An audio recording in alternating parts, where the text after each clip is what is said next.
جانتے ہو دعائیں کب قبول ہوتی ہیں؟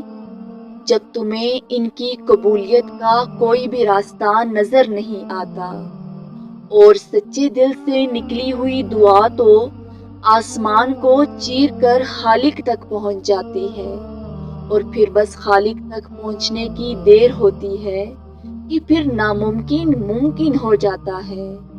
پھر معجزے ہوتے ہیں صبر کے، پھر ان کے جلوے دکھاتا ہے، پھر غیب سے مدد کے وسیلے بنتے ہیں۔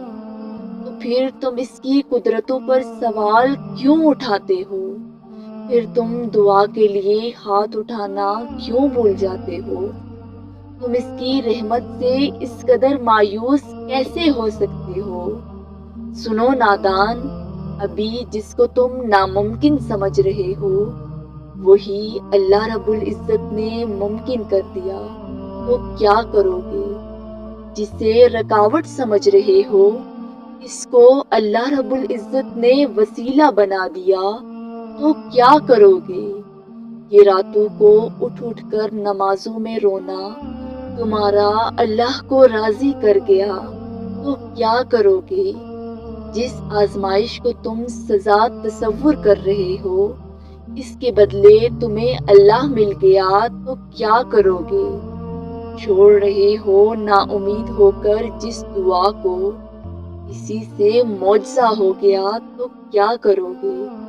سنو نادان، تمہارا یقین اور تمہاری دعائیں ہی تمہارے حالات بدلتی ہیں، اور جب اللہ تمہیں خود سے رجوع کرنے کی توفیق دے دیتا ہے تب وہ قبولیت کو تمہاری تمام دعاؤں کا مقدر بنا دیتا ہے۔ جب تمہاری ہر کوشش ناکام ہو جاتی ہے تب تمہاری دعائیں ہی تمہیں ان چیزوں تک لے کر جاتی ہیں جن تک پہنچنے کا تم تصور بھی نہیں کر سکتے۔ پھر تمہاری دعائیں کن سے فیکون تک کا سفر لمحوں میں طے کرتی ہیں۔